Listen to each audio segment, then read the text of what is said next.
Well, good evening, good afternoon, good morning, good night, wherever you are in the world.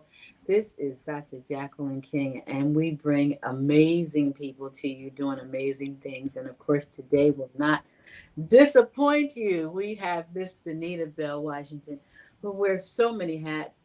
I look at you and I admire you because you're actually the age of my son, or close to it, something like that. And I just love to see young women who are making a difference in the world, and that means a lot. So, you are a trustee.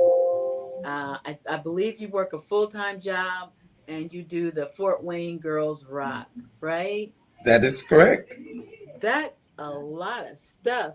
Okay, which one do we want to talk about first? uh, Um, wh- that's your choice. Whatever you go to, I okay, can I so can respond. have you always, first of all, have you always been motivated? Did it start from a child, or did you have to work your way into that? I think if I asked my mom, she would probably say I've always been this way. She could say no or you can't, and then that generally would drive me to say, well, yeah, I can. I remember a time Camp Potawatomi. I'll never forget it. I wanted to go to gymnastics camp, and there wasn't any other African American students at the camp. It was literally me and I think one other young lady who had been adopted and was attending there. And I remember my mom being a little nervous, like, you sure you want to? Because camp was away, a couple hours, an hour away. And I said, yeah, I want to go. Like, I was just fearless in my pursuit of being able to be a better cheerleader. I was cheerleading at Metro Youth Sports at the Mhm. time, and I wanted to learn how to flip and do cartwheels and back, and so I went and had an amazing time. And I think those are just moments where I started to define and see myself as, like bound, no boundary. And I've walked in that. And you are definitely a change agent. We want to welcome everybody that's coming in. Come in, tell us where you're tuning in from, say hello, and we thank you for joining. That's pretty amazing, and I think it's really important. I'm sure I hear great things about your mother. I met her only once. That we empower our kids at a young age, and I hear that your mother was very empowering. Is that correct? That is correct. So, in which ways did she empower you? Well, I think, I tell people all the time, I think sometimes when you grow up in a situation that tries to define you as poverty, poor, free lunch, whatever the title was in those moments, she always really gave a different experience. And so I grew up in a house of love. My story isn't that I came from abuse or those kind of things. I pray for those that had to endure that, but that's not my testimony. My testimony is that I watched my mother work really hard and go to school. I remember when my mom was a student at Purdue, Fort Wayne. It was IU then, IPFW, and remember her surrounding herself around people like Dr. Sharon Banks, and those kind of people who were setting trends within the school systems and within city government. And she was a trailblazer, even in our apartment complex, McCormick Apartments. She was one that always wanted to set the bar high for families and students, and she didn't play about it. I remember she was telling me a story about Title One with the former school principal, Joe Pitzer. He didn't want computers. This was the era computers were just coming into the schools, and she was a Title One parent, and she told him, "Yeah, we're gonna have computers." And he told her over his dead body. She said, "Well, prepare." Because Well, the students here will have computers in the building, and they did get them. And so that's just one of the things that I tell people, ask me all the time, because now she is really quiet and meek in public, but she's an advocate at the heart of who she is, and I know that the cup runneth over for me to receive those blessings. I love it. I love it. And so is that because I know you have boys, Yeah. and so is that what inspired you to start Fort Wayne Girls Rock? It was, Girls Rock. I didn't have daughters, and I wanted daughters really badly, but wasn't willing to have more kids at that point. Just And so God was clear with me: you don't need daughters because you're going to have a community of oh, I daughters, and He gave me that. in Girls Rock. And so, I used to coach Metro Youth Sports cheerleading. Just really fell in love with working with kids. And as I climbed the ladder of education, more opportunities opened up for me to be in contact with girls. And so I started working at Lakeside Middle School, and I had a group called Lakeside Ladies. Anita Dorch and I co-chaired it, and learned a lot in that space. And then when I would leave a space, I would go to a different school after that. The programs would die. And I didn't like that. And so met with Tabitha Urban at the time. She was at the Renaissance Y. And I said to her, I need a space that will be neutral ground. Schools can come, churches could come, and nobody feel away, where I could meet with girls. And it exploded. Like literally, we thought maybe 50 to 60. I think the first time was like 150. So Mhm. we knew then, I knew, okay, God, you up to something here. And just we began to do it, and we only did it quarterly initially. But schools and parents began to ask about it so much that we started doing it once a month. We went from quarterly to like maybe 5 or 6 big events a year. And then I started realizing in the next couple years that more than doing events, girls really needed root conversation, root things that they could hold on to monthly. And so then we went to the monthly meetings, and we meet on Sundays, from 2 to 5. And it varies. Like right now, we meet at Face Building. Fort Wayne Community Schools has graciously given me the Face facility here to meet with girls. And then at Ivy Tech, we just have our leadership conference, Get Lit for Leadership. It was the sixth annual one, 6-1, Dr. King. And we have 410 girls Oh my present. God. Yes. Yeah. So, we're growing, we're evolving. Our monthly meetings average about 20 to 25 girls a month. And I like the smaller meetings because you can really make tangible change with those girls. The big events are nice, but they rile you up and carry you on. But the monthly meetings are the ones that really are sustainability. I love that. So, in the age of social media, and I have one daughter and I have one granddaughter, Mhm. social media is having a major impact, and it's not always in a positive way on our young women, our young girls, our boys. Um, do you all do anything around that, helping build their confidence and letting them know that social media should not define who they are? Oh yeah, that's one of the things. That's a big piece for us. Is just the self-efficacy, getting girls to understand their own worth, no matter what room they enter in, no matter what space, athletic team, your rank on a team, all of those things. A lot of times, even though they're team sports and they should draw us together, a lot of times those are spaces that take us into dark places as young Mhm. girls, and we found that out in our research with Girls Rock. And so yes, we do a lot of work with just getting them to recognize some of the tricks and the trades of social media. I was at a training with Fort Wayne Community Schools in Columbus, NAPS OAPSI conference, and they showed on social media where a girl posted a picture of herself, super excited about herself, and one person out of the 20 that said, "Beautiful, cute, you look nice," one person said, "Oh, your ears." Do you know from that moment on, she covered her ears with her hair. She began to ask her mom about what can she do to change her ears. One person out of all the people that said she was amazing, she was beautiful. And so I think a lot of times what we teach in Girls Rock is really trying to let them know that you have to define your own beauty. That doesn't get defined by what somebody likes or does not like.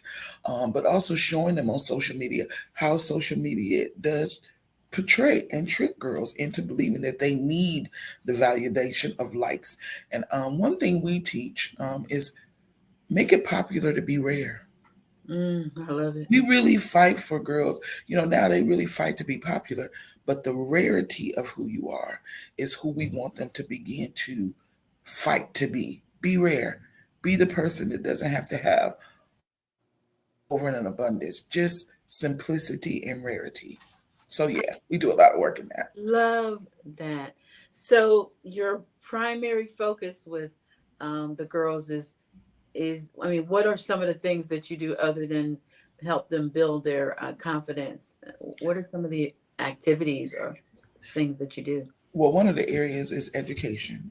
We really believe in girls affirming and having access to education, and knowing that everybody is not going to be the honor roll student, a 4-year degree. We want that. We want things, but we want them to align with where their greatness is. And so we do experience an exposure to careers, from lawyers down to women who are in construction in those careers. We found that girls have joy and not happiness when you can align them with what is really purpose for them. And so many times as parents, I'm a mom, I understand we want our kids to be the lawyer, to be the doctor, or, we start picking that order. We really work with parents and students to define what would you wake up and do for free? Like, what really brings you joy? You Mm-hmm. know, is it drawing? Is it, because that's really the career path that you want students to take? And some people say, oh, they don't need to be happy. It's a job. Yes, we teach them about careers, because careers is something that you can choose to be. You align yourself with. Whereas we have them look at some of your family and look at some people that you have had as teachers. Are they on a job or a career? Because joy usually is defining what those two mean for people. So yes, education background, we do career exploration, we do mental health is really big. We Yeah. took that on about 10 years ago, realizing in our surveys with girls that they were broken and they did not have a space that was safe for them to say, look, I'm not okay. And I don't want to stay this way, but I'm not okay. So we bring in mental health specialists. We have on our team therapist. Keela Guy from Fort Wayne Community Schools is one of our therapists that we have. Angie Glick from Fort Wayne Community Schools is another one that we've brought in to do. Raphael Bosley, a therapist from Courageous Healing. All kinds of people who we bring in when we have sessions on the mental health. The other piece that I think is a highlight for us, Dr. King, is we really do mom and mentor sessions. I think that's the thing that sets us apart from a lot of organization that does girl work. We really like to work with the moms and mentors who are working with girls. And mentors is any woman that is in the space of this young lady and working and grooming and pushing and propelling as we are. And so those sessions are powerful because it really helps people who are working with girls, whether they're being celebrated or they're struggling, um, they can get help. They can find resources. They can be well, because we have also learned that a lot of moms and people who are working with girls, they're at the edge. They're on the brink. They're breaking. Um, Parenting is not, it doesn't come with a book. And so we're teaching and empowering them to understand you have a team of women who are here to fight along with you, and also to celebrate along with you as we hit milestones with our daughters, nieces, and other young ladies. So, yeah, those are just some of the things that we do. I love that. I really, really love that because actually, when I worked for the electric company in New Jersey, I got a chance to go into the school systems because I did recruiting. Uh, Mm, and so I did, the electric company came up with a great program for Trenton. If you know anything about New Jersey, Trenton is kind mm-hmm, of like, the area that needs the most help, I'll say. mm-hmm. And the program was that if you join this program, you would, when you graduated, you'd automatically get a 2-year degree, 2-year scholarship to a community college. Oh, wow. Wait, that's not it. And then when you graduated from the college, you automatically got a job starting at this was, I'm talking this years ago, at least $29 an hour. Uh, Amazing program, right? Wow. Guess what? It didn't work. And you know why it didn't work? Because these kids, some of them didn't know where their next meal was coming from. Their parents were on drugs, their parents weren't present. So I told them, you have to go to the root of the problem.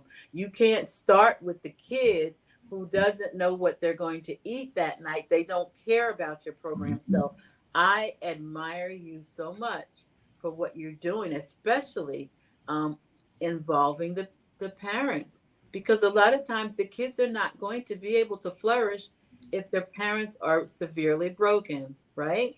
Yes. And we've learned like even we don't require it. So if a parent doesn't show, doesn't mean the student can't come. But we invite. And what Encourage. we've learned and what we've learned, Dr. King, is that most want to be present. Most want to be better. Most want to heal and be in, or some are already there. Our program is a mixture of that. Some are already there, but just need the boost, just need the reassurance that they are on target for the things that they are trying to plan out for their daughters' lives. And so, again, like I said, it's a tough journey for girls. I didn't have daughters, but I've encountered through my daughters in this program and nieces that it's a journey for girl work. The world is not kind always to women. There's a lot of pressure with social media, with the things that we see, even a billboard. Billboards speak to the trickery of our mind, making us believe we have to be thin, our hair can't be kinky, or it can't be short. All of these little things that sometimes feel like even microaggressions from advertisement, Mhm. that we really empower girls. And so one thing we did, one time we drove girls around the city and we looked at just marketing of women, I like that. marketing of men. Hmm. This light bulb moment for girls. Men can keep their shirts on, they can keep it buttoned up. Um, Men can do whatever with their hair. The judgment and the way that we are depict in marketing is amazing. And if you don't teach girls about that, it will play on the mindset of who they think they need to be. Hmm. Music, one of the things that we talk about, and just defining what you listen to, what you allow to come into your space and your mind. A lot of times, then you carry out the action. So, really, really defining for girls that it's okay to listen to music, but you got to know yourself. You have to remind yourself that anything, whatever you do the most of, is what you will become the best at. So, if popping it like it and dropping it like it's hot is what you do daily, then you're going to be great at it. But are you spending time on your academic pursuit? Are you spending time in building yourself for STEM, and working in the areas that you say that that's what you want to be, but your time management is spent in this area? Another thing we do is bringing in entrepreneurs, really talking to young people and letting them see entrepreneurs, that are their age. So Jade Henry is an entrepreneur here in Fort Wayne that has her own business and flourishing well. We have a young lady out of Jacksonville, Florida that we brought in, Goddess Food Jacks. She, at 9 years old, started her own storefront, Mm. her and her mom. And so we brought them alongside our girls. We have another young girl, Jordan Green. She's a second year student at Spelman, who was a part of our program for a couple of years, that came in and spoke on. She has dyslexia, but she had the learning curve issue. But her mom and took that and empowered her to understand that you will still be great, you will still move forward. This young lady is at Spelman and honor roll and has written 4 books at this point. So that's the kind of thing that we really want to gravitate around the girls and the moms, to understand that it takes a partnership for you and your daughter to make next level moves. I love that. I commend you on the work that you're doing. I know this is your ministry. A lot of people don't understand that when God gives them a vision, there's a purpose, and it is their ministry. This is what you were called to do. So I think you're doing an amazing job. Thank you. Let's go to uh, the trustee part. Okay. So first of all, how did you get that position, and what does it entail? Township trustee is an elected position. This is my second term. The terms are 4 years. And so I'm in my second term right now. And, trustee was a unique situation for me because part of the reason why I got interested was I had newly gotten divorced and downsized from a position. And so in that moment, went back to school, got my master's in educational leadership, but was just feeling my way, not sure if I wanted to teach or what I wanted to do. Um, and in that moment of being downsized and the divorce, almost had to go to a trustee office for help. Mm. And my experience was horrible. I thought, if they treat me this way, I'm educated, I can talk, I understood the process. What do you do for people that you're really designed to service who don't have the skill set that I do? They come into the space. And so, fast forward a few years later, I didn't have to go, but that stuck with me. And as I worked Mhm. with parents in the school system and in the spaces I were in, I would still have to, that it was that office, Adams Township. I said, I don't even want to send people there the way they handle me. And so an opportunity came and I was asked, and would I be interested in being a township trustee? And initially I thought, oh, wait a minute. You mean an elected official? No, I'm not a politician. That ain't what I do. And they're like, no, you would be great because you already do the work. It's really social work. It's really giving back, making sure that people have access to what being offered. Researched it, looked at it, thought, okay, I didn't tell my mother, I didn't tell my pastor, I didn't tell anybody. I went the day that the application was due to apply to be in the running. Had to be there at noon. I think I submitted about 11:40. Wow. Literally met the deadline, and I have been running Dr. King ever since. In something that I had no idea would be a gifting, an automatic. It my childhood prepared me for the moment of trustee. And a lot of people don't understand that a lot of times the things that you're enduring and what you're going to, there is a greater call. And the greater call for me was the township trustee space. Literally, the empathy that I've been able to show and bring into the space was birthed from my own background of free lunch line at the school, the government cheese, all these things that a lot of times, and I thank God for my mom because she always made things look amazing, always made it feel well. And so I didn't know I was poor. I know that. I know that feeling, girl. I know. I didn't know it. And so it took me being in a sociology class at Snyder High School junior year, and they talk about the government cheese and different foods. And I'm like, we got that in the refrigerator. So we the poor. And going home and having a conversation with my mom and her saying to me, poverty is a state of mind. So if your mind thinks that you are, then you are. But if you don't, and so that took me on that journey with Township, and it also gave me the opportunity to bring a team of women around me and men who work alongside me, really changing the way and the atmosphere and the feel of what township should be. And it has been an awesome experience for me. We went from, you know, uh, not having people show up at board meetings to sometime having 25 to 30 show up. We went from, not offering any community outreach to now our schedule is busting open with, Zooms and with in-person events and carnivals. And, during COVID, we really amped up. And we changed the face of township.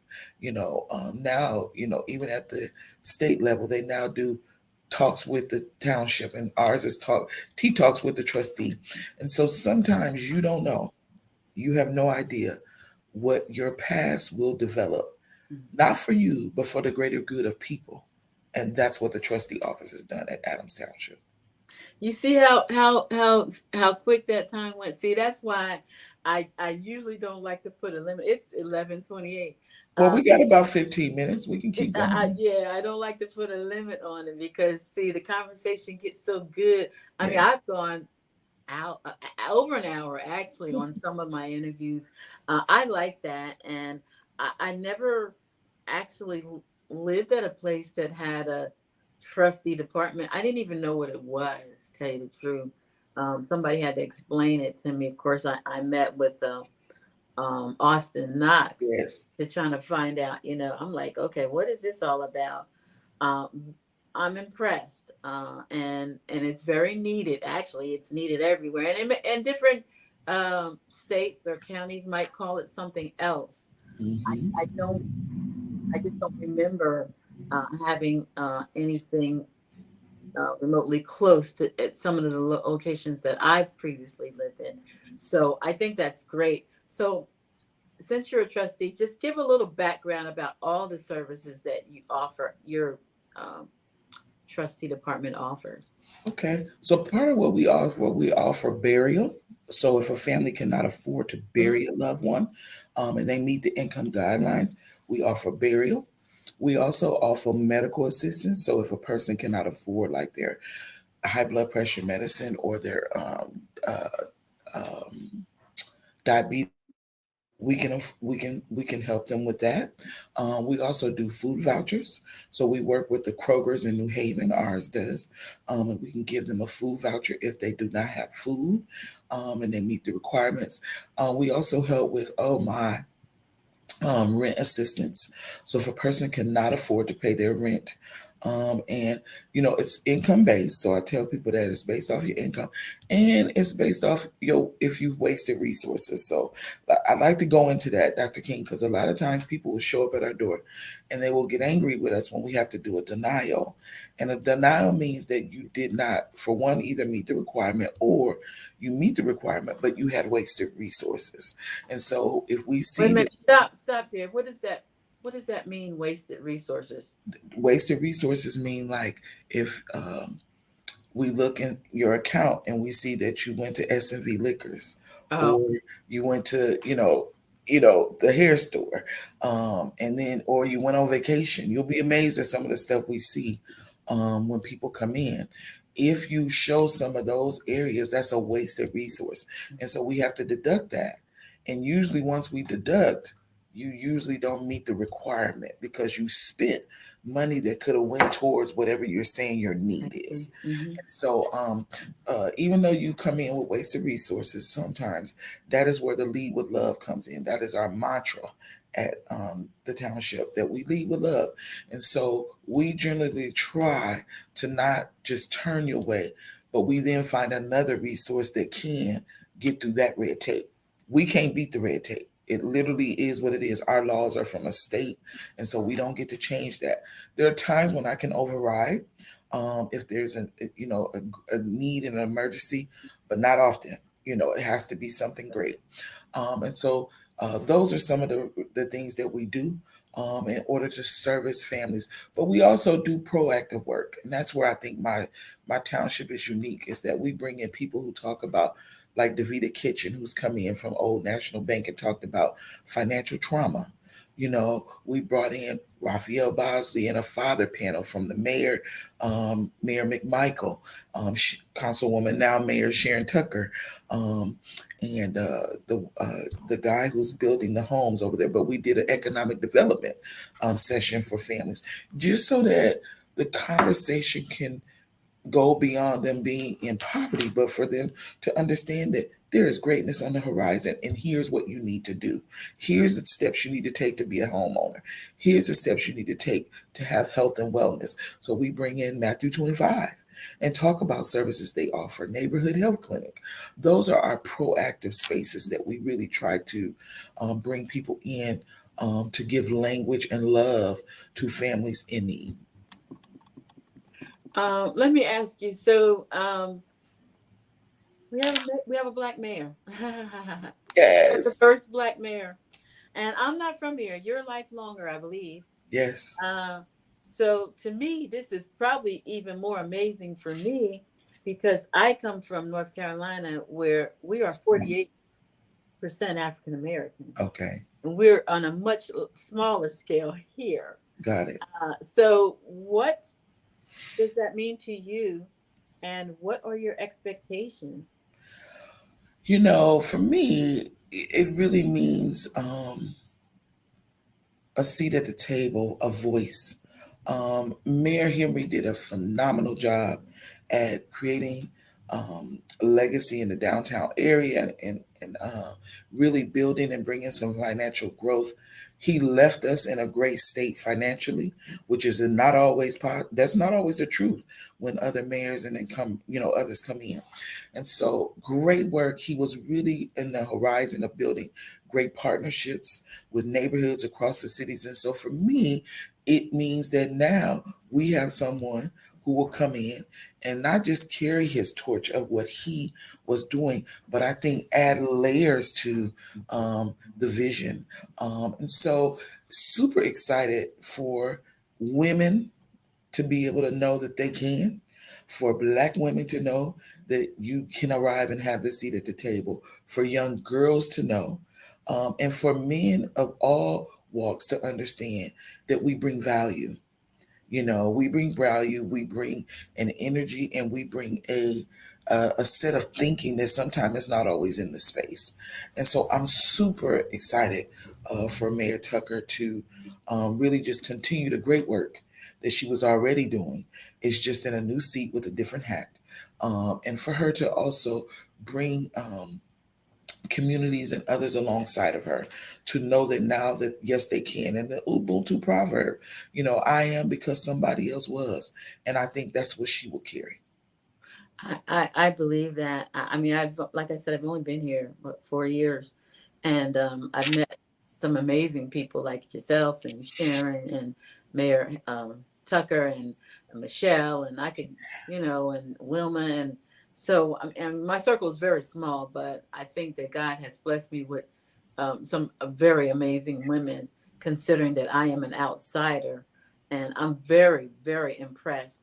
Um, I didn't read it, but I understand that some people had some really negative things to say about Mayor Tucker, which is always going to be. You can't rise to greatness without having haters. That goes with the territory. That's just Absolutely. the way it is.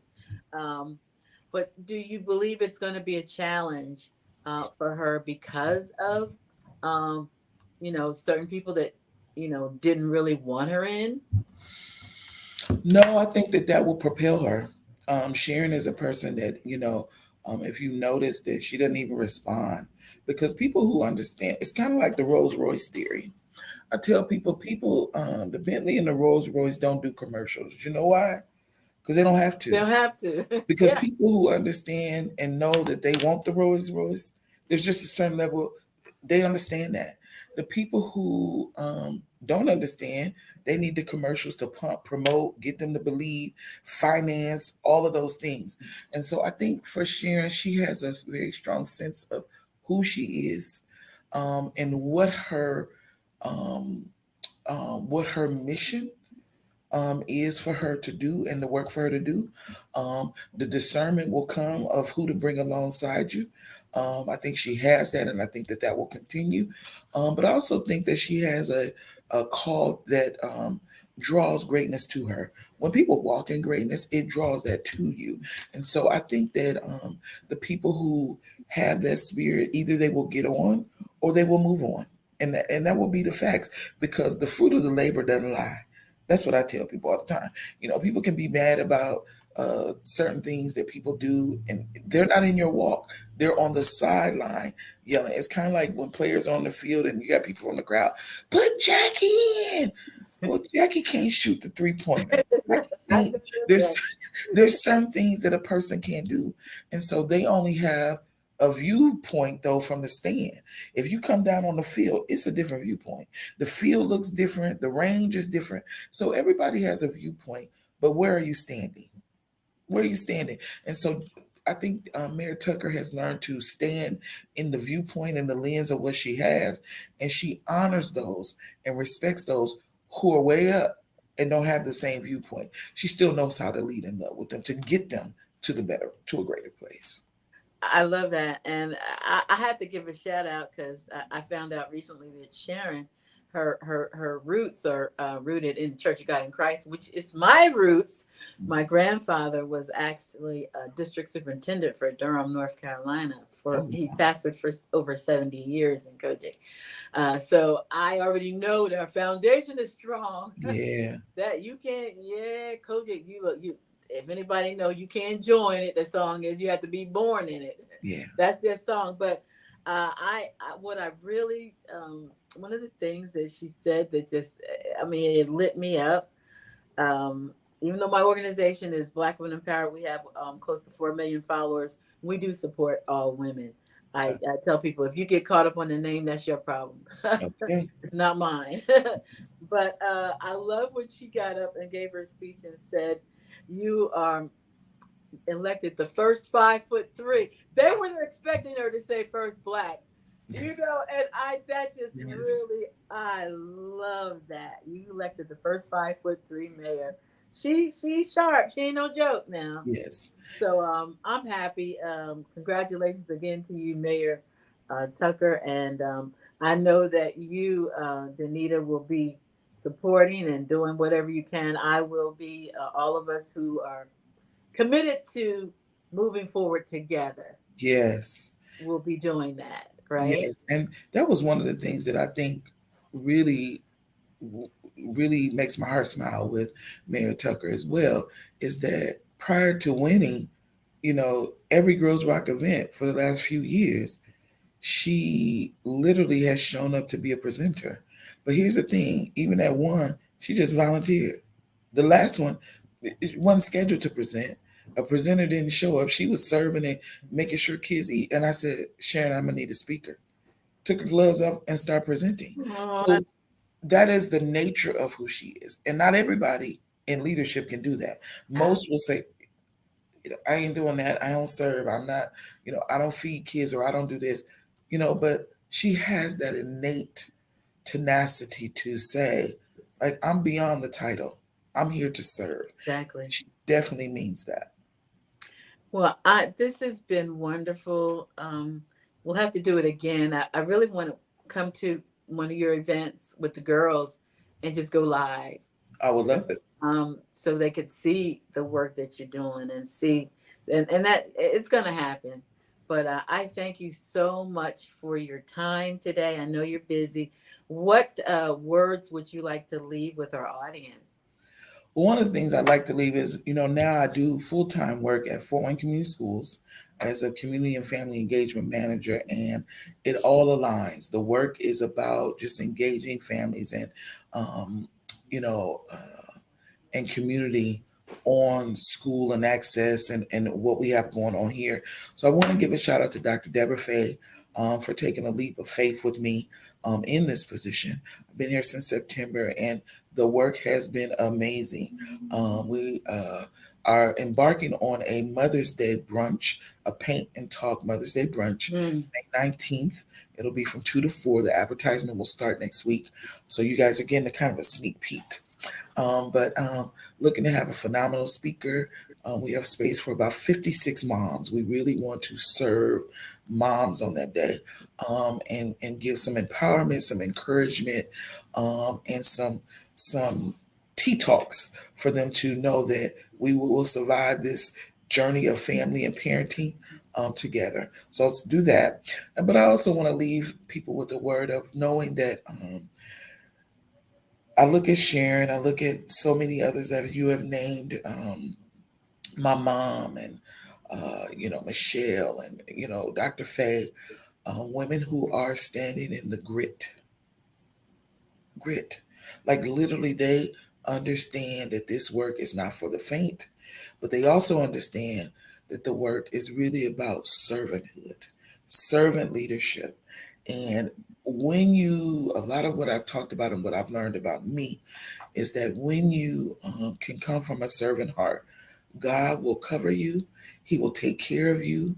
He will afford you to be in spaces and places that you never thought you could go. And He will give you the strength to do whatever He has called you to do. And I stand on that. And so, I am grateful for the women at my trustee office, Yolanda Walker, Janet McComb, Portia Wilson, who stand in the gap and serve the underserved, sometimes without any recognition from outside people. I appreciate the young lady that I work with on a team here at Fort Wayne Community Schools, Christine Williams, who has served really creating program and guidance for families. I'm grateful for my Girls Rock team, for two men, Albert Brownlee and Chris Douse, who are my board, and Keela Guy, Jessica Collins from Atlanta now, former student, who serve without recognition, without monetary sometimes, but they do the work, Dr. King, because they understand that there is a need for families and young ladies and girls, um, and to restore hope. And that's what I am. I tell people I'm the face for many things, but I am not the root. It's a collective and a collaboration of people who care, and I want to pay honor to that today for those. Well, thank you so much. And we thank all those who are working as servants. And I tell people, a lot of people ask me, what's your title? And I tell them the greatest title that I can have is servant of God. My. That's the strongest title that I can give you. Um, the others are just, paper, they're on earned, it's just glitz and glamour. But the real work is, what are you doing to make a difference in the world? Wow. Thank you so much. Thank you. Thank This you. I has really been appreciate it. this has been great, and I'll be in touch with you. We're going to make that happen, where we come out and actually do a live with the girls, and um, show them the work that you do in person. Yes, ma'am. Bless you. Thank you so Thank much. you. Thank everyone. Please share the broadcast. Um, we have millions of people that All follow right. us. So if you all share it, it's going to go viral. Thank you so All much. right. God bless. Thank you. Bye bye.